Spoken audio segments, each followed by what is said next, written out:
City ਜੰਗ ਪਾਕਿਸਤਾਨ ਪੰਜਾਬ ਦਾ ਇੱਕ ਬੜਾ ਕਦੀਮ ਲੇਕਿਨ ਖੂਬਸੂਰਤ ਲੋਕਾਂ ਦਾ ਸ਼ਹਿਰ ਉਹਦਾ ਵਲੌਗ ਬਣਾਉਣ ਜਾ ਰਹੇ ਹਾਂ। ਉਮੀਦ ਕਰਾਂਗਾ ਕਿ ਪਿਛਲੇ ਵਲੌਗਾਂ ਦੀ ਤਰ੍ਹਾਂ ਇਹ ਵਲੌਗ ਵੀ ਤੁਹਾਨੂੰ ਢੇਰ ਸਾਰਾ ਪਸੰਦ ਆਏਗਾ। ਬਿਸਮਿल्लाहिर्रहमानिर्रहीम अस्सलामु अलैकुम। ਅੱਜ ਦਾ ਵਲੌਗ ਜ਼ਿਲ੍ਹਾ ਝੰਗ ਦਾ ਬਣਾਉਣ ਜਾ ਰਹੇ ਹਾਂ ਤੇ ਅੱਜ ਦੇ ਵਲੌਗ 'ਚ ਕੋਸ਼ਿਸ਼ ਕਰਾਂਗੇ ਕਿ ਝੰਗ ਦੀ ਤਾਰੀਖ ਦੇ ਬਾਰੇ ਵੀ ਗੱਲਬਾਤ ਕਰਾਂ ਤੇ ਇਸ ਸ਼ਹਿਰ ਦੇ ਵਿੱਚ ਅੱਜ ਵੀ ਪਾਰਟੀਸ਼ਨ ਤੋਂ ਕਈ 100 ਸਾਲ ਪੁਰਾਣੀ ਇਮਾਰਤਾਂ ਜਾਂ ਮੁxtਲਿਫ ਚੀਜ਼ਾਂ ਜਿਹੜੀਆਂ ਉਹ ਵੀ ਤੁਹਾਨੂੰ ਇਸ ਵੀਡੀਓ ਰਾਹੀਂ ਦਿਖਾਉਣ ਦੀ ਕੋਸ਼ਿਸ਼ ਜ਼ਰੂਰ ਕਰਾਂਗਾ। ਤੁਸੀਂ ਵੀਡੀਓ ਨੂੰ ਐਂਡ ਤੱਕ ਲਾਜ਼ਮੀ ਦੇਖਿਓ ਤੇ ਮੇਰੇ ਨਾਲ ਰਹੋ। ਇਨਸ਼ਾਅੱਲਾ ਅੱਜ ਦੀ ਵੀਡੀਓ ਤੁਹਾਨੂੰ ਢੇਰ ਸਾਰੀ ਪਸੰਦ ਆਏਗੀ।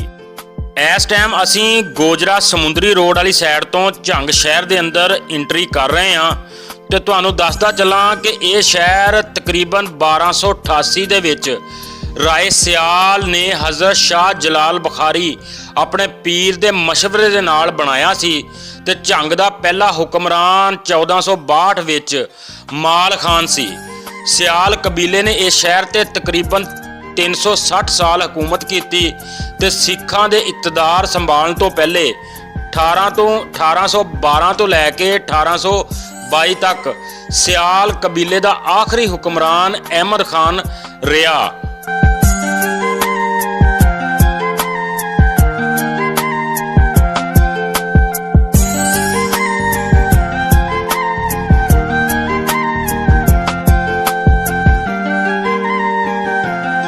ਝੰਗ ਦੇ ਸਿਆਲ ਕਬੀਲੇ ਜਿਨ੍ਹਾਂ ਦੇ ਵਿੱਚ ਰਜਬਾਣਾ ਤੇ ਬੁਹਾਣਾ ਇਹਨਾਂ ਨੇ ਆਪਣੀ ਤਾਕਤ ਦੇ ਜ਼ੋਰ ਦੇ ਉੱਤੇ ਝੰਗ ਦੇ ਉੱਤੇ ਹਕੂਮਤ ਕੀਤੀ ਤੇ ਉਹਨਾਂ ਦੇ ਦੌਰ ਦੇ ਹਕੂਮਤ ਦੇ ਵਿੱਚ ਇਹ ਝੰਗ ਜ਼ਿਲ੍ਹਾ ਬਹੁਤ ਹੀ ਵੱਡੇ ਰਕਬੇ ਦੇ ਉੱਤੇ ਮੁਸ਼ਤਮਿਲ ਸੀ।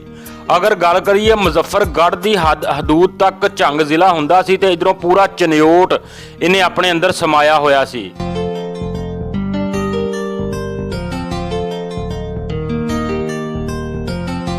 ਕਮਾਲੀਏ ਤੋਂ ਲੈ ਕੇ ਕਬੀਰ ਵਾਲੇ ਤੱਕ ਤੇ ਪੱਖਰ ਤੋਂ ਸਰਗੋਧੇ ਤੱਕ ਇਲਾਕਾ ਝੰਗ ਦਾ ਹੀ ਹੁੰਦਾ ਸੀਗਾ। ਗੜ੍ਹ ਮਰਾਜੇ ਤੋਂ ਅਹਿਮਦਪੁਰ ਸਿਆਲ ਤੱਕ ਸਿਆਲ ਕਬੀਲੇ ਦੀ ਮਲਕੀਅਤ ਦੇ ਵਿੱਚ ਸ਼ਾਮਲ ਕੀਤਾ ਗਿਆ। ਜਦੋਂ 17ਵੀਂ ਸਦੀ ਦੇ ਔਸ ਦੇ ਵਿੱਚ ਬਲੋਚ ਕਬੀਲੇ ਨੂੰ ਬਾਹਰ ਕੱਢਿਆ ਗਿਆ।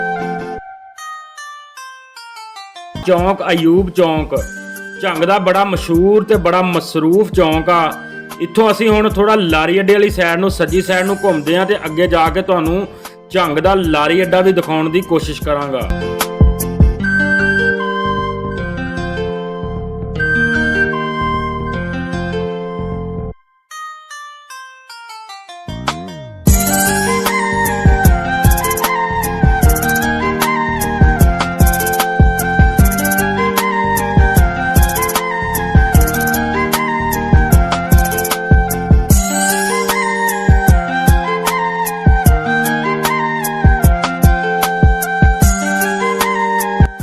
ਹੁਣ ਝੰਗ ਦਾ ਲਾਰੀ ਅੱਡਾ ਆ ਗਿਆ। ਤੁਹਾਨੂੰ ਇਹ ਵੀ ਦੱਸਦਾ ਚੱਲਾਂ ਕਿ ਇਹ ਉਹ ਜ਼ਿਲ੍ਹਾ ਵਾ ਜਿਹਨੇ ਬਹੁਤ ਘੱਟ ਅਰਸੇ ਦੇ ਵਿੱਚ ਆਪਣੇ ਆਪ ਨੂੰ ਬਹੁਤ ਡਿਵੈਲਪ ਕੀਤਾ ਤੇ ਮੈਂ ਬੜੇ ਅਰਸੇ ਤੋਂ ਬਾਅਦ ਝੰਗ ਜ਼ਿਲ੍ਹੇ ਦੇ ਅੰਦਰ ਆਇਆ, ਲੇਕਿਨ ਯਕੀਨ ਕਰੋ ਕਿ ਮੈਂ ਇਸ ਸ਼ਹਿਰ ਨੂੰ ਪਹਿਚਾਨ ਨਹੀਂ ਸਕਿਆ। ਇੰਨਾ ਖੂਬਸੂਰਤ ਸ਼ਹਿਰ ਬਣਿਆ ਹੋਇਆ ਵਾ। ਅੱਜ ਤੋਂ ਕੋਈ 4-5 ਸਾਲ ਪਿੱਛੇ ਚੱਲ ਜਾਈਏ ਤੇ ਰੋਡ ਵੀ ਟੁੱਟੇ ਵਗੈਰਾ ਸੀ ਜਦੋਂ ਮੈਂ ਪਹਿਲੀ ਦਫਾ ਆਇਆ ਸੀ ਤੋਂ, ਲੇਕਿਨ ਇਸ ਟਾਈਮ ਜਿਹੜੇ ਵੀ ਰੋਡ ਤੇ ਅਸੀਂ ਚੜ੍ਹੇ ਆ ਝੰਗ ਜ਼ਿਲ੍ਹੇ ਨੇ ਇੱਕ ਆਪਣੇ ਅਨੋਖਾ ਹੀ ਸਾਨੂੰ ਮੰਜ਼ਰ ਦਿਖਾਇਆ।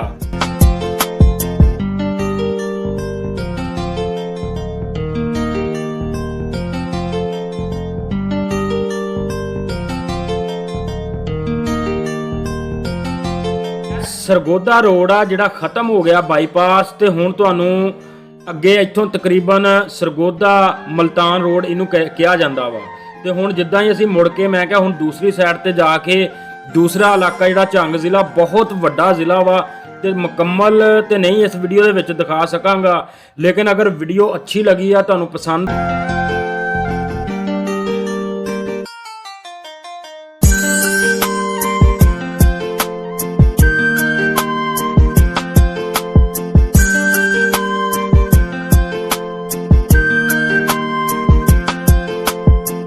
ਇਹ ਜਿਹੜਾ ਸਾਹਮਣੇ ਤੁਹਾਨੂੰ ਮੀਨਾਰ ਟਾਈਪ ਨਜ਼ਰ ਆ ਰਿਹਾ ਇਹ ਮੰਦਿਰ ਆ ਜਿਹੜਾ ਕਿ 400 ਸਾਲ ਪੁਰਾਣਾ ਵਾ ਤੇ ਬਹੁਤ ਸਾਰੇ ਮਕਾਨ ਵੀ ਤੁਹਾਨੂੰ ਝੰਗ ਦੇ ਵਿੱਚ ਜਿਹੜੇ ਪੁਰਾਣੇ ਅੱਜ ਤਕਰੀਬਨ 400-500 ਸਾਲ ਪੁਰਾਣੇ, ਯਾਨੀ ਪਾਰਟੀਸ਼ਨ ਤੋਂ ਵੀ 300 350 ਸਾਲ ਪੁਰਾਣੇ ਜਿਹੜੇ ਇਮਾਰਤਾਂ ਵਾ, ਇਸ ਤਰ੍ਹਾਂ ਦੀਆਂ ਚੀਜ਼ਾਂ ਤੁਹਾਨੂੰ ਬੇਸ਼ੁਮਾਰ ਇਸ ਜ਼ਿਲ੍ਹੇ ਦੇ ਵਿੱਚ ਦੇਖਣ ਨੂੰ ਲੱਭਣਗੀਆਂ। ਇਹ ਸਾਹਮਣੇ ਇੱਕ ਮਕਾਨ ਆ, ਇਹ ਵੀ ਤਕਰੀਬਨ ਖਾਸਾ ਪੁਰਾਣਾ ਮਕਾਨ ਆ, ਲੇਕਿਨ ਇਹਦੇ ਵਿੱਚ ਜਿਹੜਾ ਕੰਮ ਹੋਇਆ ਮੀਨਾਕਾਰੀ ਦਾ ਉਹਨੂੰ ਵੀ ਆਫਰੀਨ ਸੀ। ਇਹ ਦੇਖੋ, ਇਹ ਉਹ ਮੰਦਿਰ ਆ ਗਿਆ ਜਿਹਦੇ ਉੱਤੇ ਲਿਖਿਆ ਹੋਇਆ ਸੀ ਕਿ 400 ਸਾਲ ਤੋਂ ਵੀ ਜ਼ਿਆਦਾ ਪੁਰਾਣਾ ਇਹ ਮੰਦਿਰ ਆ। ਤੇ ਇਨਸ਼ਾਅੱਲਾ ਤਾਲਾ ਅਗਲੀ ਵੀਡੀਓ ਜਿਹੜੀ ਆ ਉਹ ਇਸ ਮੰਦਿਰ ਦੀ ਵੀ ਮੈਂ ਬਣਾ ਕੇ ਤੁਹਾਨੂੰ ਅਪਲੋਡ ਕਰਾਂਗਾ ਔਰ ਤੁਸੀਂ ਦੇਖੋਗੇ ਔਰ ਤੁਹਾਨੂੰ ਪਸੰਦ ਆਏਗਾ ਕਿ ਕਿਸ ਤਰ੍ਹਾਂ ਪਾਕਿਸਤਾਨੀਆਂ ਨੇ ਆਪਣੀ ਜਿਹੜੀ ਤਾਰੀਖ ਆ ਉਹਨੂੰ ਸੰਭਾਲ ਕੇ ਰੱਖਿਆ। ਤੁਸੀਂ ਕਿਸੇ ਵੀ ਮੁਲਕ 'ਚ ਚਲ ਜਾਓ, ਇੰਡੀਆ 'ਚ ਚਲੇ ਜਾਓ, ਕਿਤੇ ਵੀ ਚਲੇ ਜਾਓ, ਤੁਹਾਨੂੰ ਬਹੁਤ ਘੱਟ ਚੀਜ਼ਾਂ ਦੇਖਣ ਨੂੰ ਲੱਭਣਗੀਆਂ, ਲੇਕਿਨ ਅੱਜ ਵੀ ਪਾਕਿਸਤਾਨ ਦੇ ਵਿੱਚ ਇਹੋ ਜਿਹੀਆਂ ਬੇਬਹਾ ਚੀਜ਼ਾਂ ਤੁਹਾਨੂੰ ਦੇਖਣ ਨੂੰ ਮਿਲਣਗੀਆਂ। ਇਸ ਮੰਦਿਰ ਦੀ ਜਿਹੜੀ ਚਾਬੀ ਆ ਉਹ ਜਿਸ ਬਜ਼ੁਰਗ ਕੋ ਸੀਗੀ, ਉਹਨਾਂ ਨੇ ਬਹੁਤ ਅੱਛਾ ਅਖਲਾਕ ਸੀ। ਜਦੋਂ ਪੁੱਛਿਆ ਮੈਂ ਕਿ ਕਿਆ ਇਹ ਤੁਹਾਡੀ ਜ਼ਾਤੀ ਮਲਕੀਅਤ ਆ, ਉਹਨਾਂ ਨੇ ਮੈਨੂੰ ਦੱਸਿਆ ਕਿ ਨਹੀਂ, ਇਹ ਮਹਿਕਮਾ ਕਾਫ ਦੇ ਅੰਡਰ ਆ, ਲੇਕਿਨ ਇਹਨੂੰ ਗਰਾਉਂਦੇ ਨਹੀਂ। ਮਜ਼ੀਦ ਜਦੋਂ ਵੀ ਇਹ ਟੁੱਟਦਾ ਭੱਜਦਾ ਵਾ ਤੇ ਇਹਦੀ ਰਿਪੇਅਰਿੰਗ ਜ਼ਰੂਰ ਕਰਦੇ ਆ ਹਕੂਮਤ ਵੱਲੋਂ। ਤੇ ਇੱਕ ਉਹਨਾਂ ਨੇ ਫਿਰ ਮੰਦਿਰ ਦੂਸਰਾ ਮੈਨੂੰ ਦੱਸਿਆ ਜਿਹੜਾ ਕਿ ਇੱਕ ਆਬਾਦੀ ਦੇ ਵਿੱਚ ਸੀਗਾ, ਉਹਦੀ ਵੀਡੀਓ ਵੀ ਇਸੇ ਮੰਦਿਰ ਦੇ ਨਾਲ ਮੈਂ ਅਟੈਚ ਕਰਕੇ ਦੋਵਾਂ ਮੰਦਿਰਾਂ ਦੀ ਇਕੱਠੀ ਅਪਲੋਡ ਅਗਲੀ ਵੀਡੀਓ ਕਰਾਂਗਾ। ਉਹ ਇੱਕ ਜ਼ਾਤੀ ਬੰਦੇ ਦੀ ਮਲਕੀਅਤ ਆ, ਲੇਕਿਨ ਕੀਮਤੀ ਅਸਾਸੇ ਹੋਣ ਦੇ ਕਾਰਨ ਉਹਨੇ ਉਹ ਆਪਣੀ ਜਗ੍ਹਾ, ਜ਼ਾਤੀ ਜਗ੍ਹਾ ਛੱਡ ਕੇ ਉਹ ਮੰਦਿਰ ਨੂੰ ਨਹੀਂ ਕਰਾਇਆ, ਬਲਕਿ ਨਾਲ ਉਹ ਜਗ੍ਹਾ ਛੱਡ ਕੇ ਆਪਣੇ ਮਕਾਨ ਪਾ ਲਏ।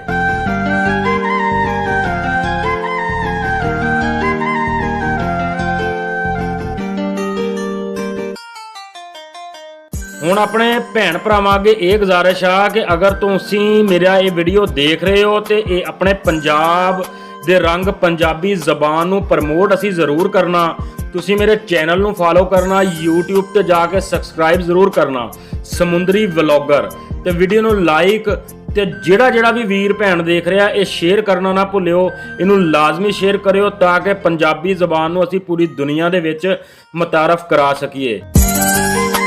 ਅਗਰ ਕੋਈ ਆਪਣੇ ਪਿੰਡ ਦੀ ਵੀਡੀਓ ਬਣਾਉਣਾ ਚਾਹੁੰਦਾ ਤੇ ਉਹ ਮੈਨੂੰ WhatsApp ਨੰਬਰ ਤੇ ਲਾਜ਼ਮੀ ਮੈਸੇਜ ਕਰਿਓ। WhatsApp ਨੰਬਰ ਤੁਹਾਨੂੰ ਥੱਲੇ ਸ਼ੋ ਹੋ ਰਿਹਾ ਵਾ। ਤੇ ਆਪਣਾ ਢੇਰ ਸਾਰਾ ਖਿਆਲ ਰੱਖਣਾ। ਇਸ ਚੈਨਲ ਨੂੰ ਫਾਲੋ, ਸਬਸਕ੍ਰਾਈਬ ਜ਼ਰੂਰ ਕਰਨਾ। ਮੈਨੂੰ ਦਿਓ ਇਜਾਜ਼ਤ। ਅੱਲਾ ਹਾਫਿਜ਼।